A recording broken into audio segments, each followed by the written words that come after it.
Now next topic and important topic is recursion. Recursion is the application of stack which is used in compilers as well as used in programming also. Okay, so whenever there is a recursion, there is a use of stack. Okay, so what is mean by recursion? You might heard the name called as recursive functions. Okay, that recursive is nothing but recursion concept we have used in that recursive function. So what is mean by that? Function calls itself in function repeatedly is known as recursion. Okay, function calls itself repeatedly in function is known as recursion. So there are two principles of recursion. First principle, which is called as base case property, that is nothing but there must be at least one condition in recursion function which does not involve the call to recursive routine. Okay, it means that it also called as way out or breaking the recursion.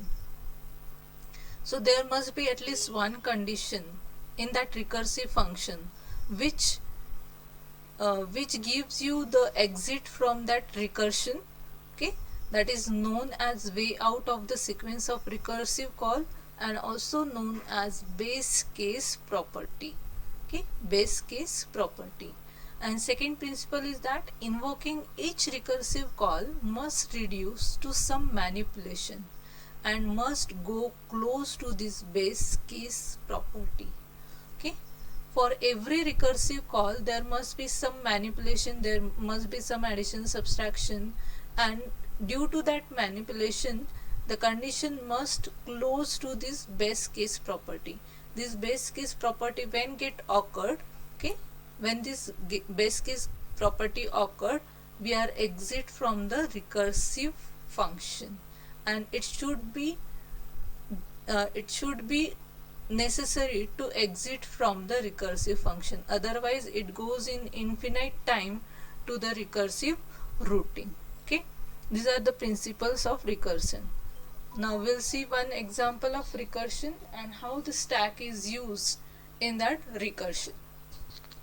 That computing factorial using recursion. Factorial means if I give factorial of 5. Okay, so how you will calculate factorial of 5? You start from 5. Okay, then check whether 5 is equal to 0. If it is not 0, then we multiply this 5 into 4 into 3 into 2 into 1. Okay, up to 1 we are calculating or we are doing the multiplication. First was 5 into 4. 4 means 5 minus 1, that is 4. Again for 4 we are checking whether 4 is equal to 0. No. If it is not, then we are taking 4 into 3. 3 means 4 minus 1.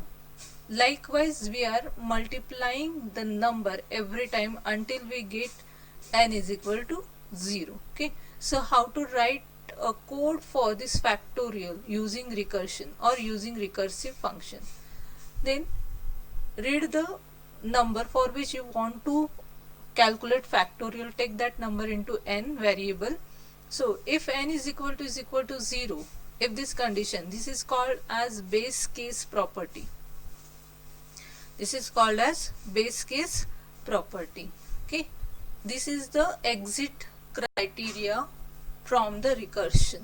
Okay, if this condition is true, then return 1. Then we will exit from the function, recursive function.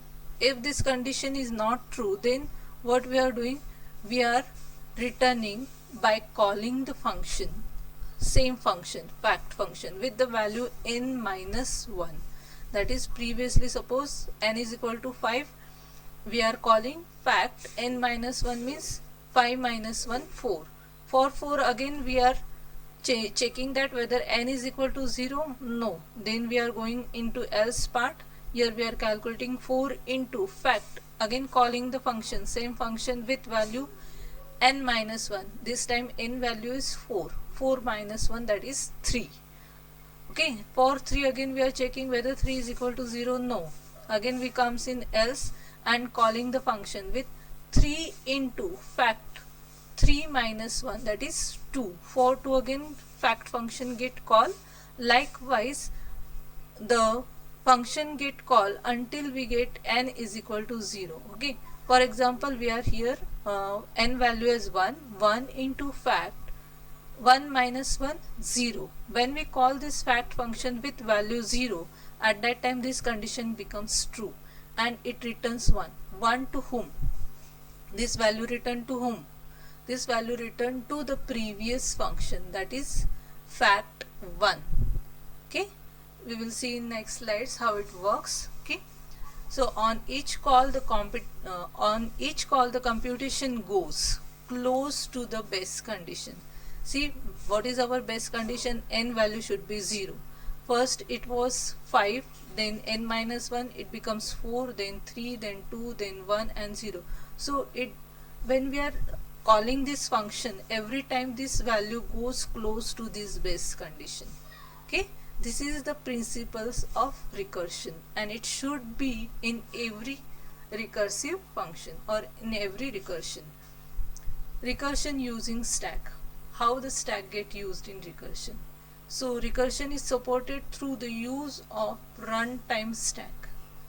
It is use of runtime stack, that is in compiler. Okay, how it works? Now we call the main function. In main there is one function called as f. Okay, f function. So f function get called in main. When f function get called from the main, the memory get allocated on stack. It means that the parameters and the return address get stored onto the stack along with the main. So when this function get called, the stack pointer pointing to the function where that function gets stored, and it execute that functions. But when the function get execution, when function completion get, when function execution get completed, then how that get returned to the or get resumed to the instruction from where it get called. So that address gets stored onto the stack, that is f function return address gets stored into the stack. Once f function get completed, okay, it again come to the point from where it get stopped, or it get resumed to the point from where it get called. So it will point to that pointer where the resume address is stored onto the stack. So stack is used to store the parameters, return address and the other information when any function get called from the other function. Okay, so this is use of stack in calling function. Now it is used in recursion. So when we characterize the state of the function by set of information called an activation record or stack frame. This is called as activation record or stack frame. Okay, this is stored on the runtime stack and contain the information as values of the function parameter, addresses of reference variables, then copy of local variables. It means that when any function get called, okay, then that function parameters, it actual scenario, like the local variables used by the main by the function from where the other function get called, then addresses of reference variables, then return address, all these things are stored into the stack frame. See here, copies of local variables, return addresses of calling function, dynamic link to the calling function, activation record, all this information gets stored. Okay, this is all related to your computer organization architecture. You will come to know what all these things are. Local variables, then function parameter, address of reference variables. Okay, how the stack works when any interrupt get called. See that stack in operating system or stack in processor is one type of hardware. It is also called as running stack, and that stack is used when there is any interruption. If there is any interruption, then stack is used to store the information at that point, whatever the information in variables, okay, or whatever the scenario of that program, that gets stored onto the stack. And once that interrupt get resolved, all that scenario comes to actual, or all that scenario get resumed, and the processing gets start from that point only. Okay, for that purpose stack is used. Then functions return value if it is not a void. Functions returns value if it is not void. If function returns some value, then in that stack frame, instead of just returning, it returns value also. Every time a function is called, its activation record is created and placed onto the runtime stack. I think all you get now what is mean by activation record. Okay, so when function get called, its status, we can say that status get stored onto the stack frame, and when function finished its task, it again resumed from that status. Okay, when function call itself recursively, it pushes a new activation record of itself onto the stack. This suspends the calling instance of the function and allows new activation to carry on the process. Thus, a recursive call creates a series of activation record for different instances of the same function. This is basically for recursive function, means every time the function get called. So every time when there is a function get called, a new activation record get pushed onto the stack. Okay, push onto the stack, and when the recursive function get close to the base case, at that time the recursive call creates a series of activation records for different instances, for which value it get stored onto the stack of the same function. Okay, so here all these things with example. With example you will get more clear idea about recursion and how it is done using stack. So again we are taking the factorial function which returns some value, that is integer value. Okay, here we are passing the number for which we need a factorial, that is in variable n. Okay, here in example we have taken n is equal to 4.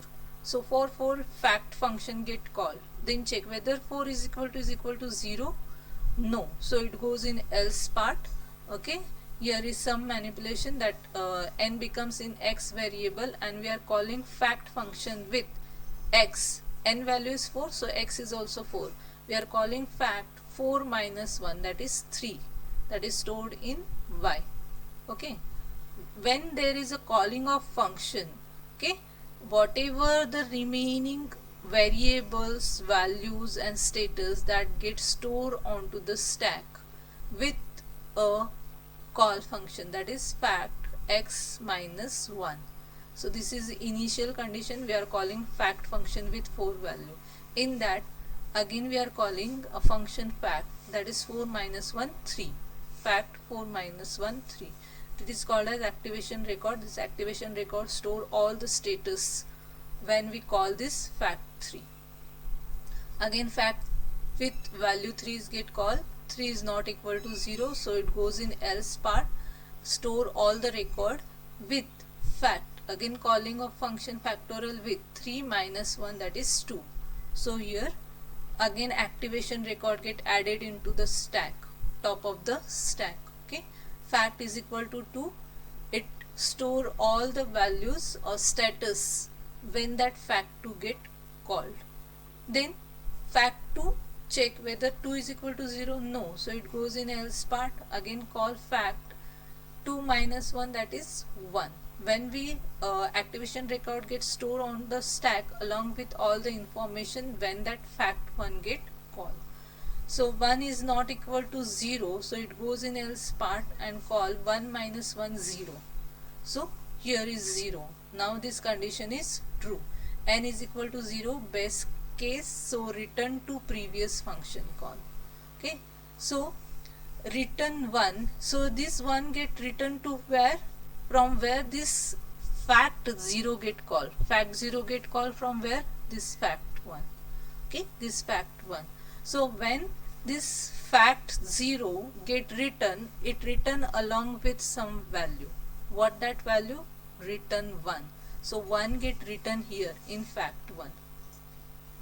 Okay, fact 1.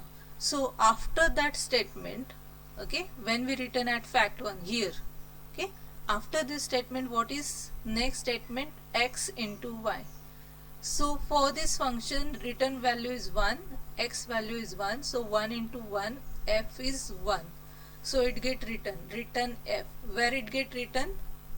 After 1, it get written here, fact 2. Okay, fact 2 get called. When we resume here, fact 2 was here only. Okay, so return value gets stored in y. So what fact 1 returns? It returns what? 1. So 1 get written in y, x value is 2, 2 into 1, so f becomes what? 2. So fact 2 returns 2. To whom?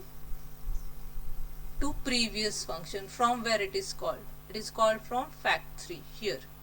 Okay, so from fact 2 the value get written as 2.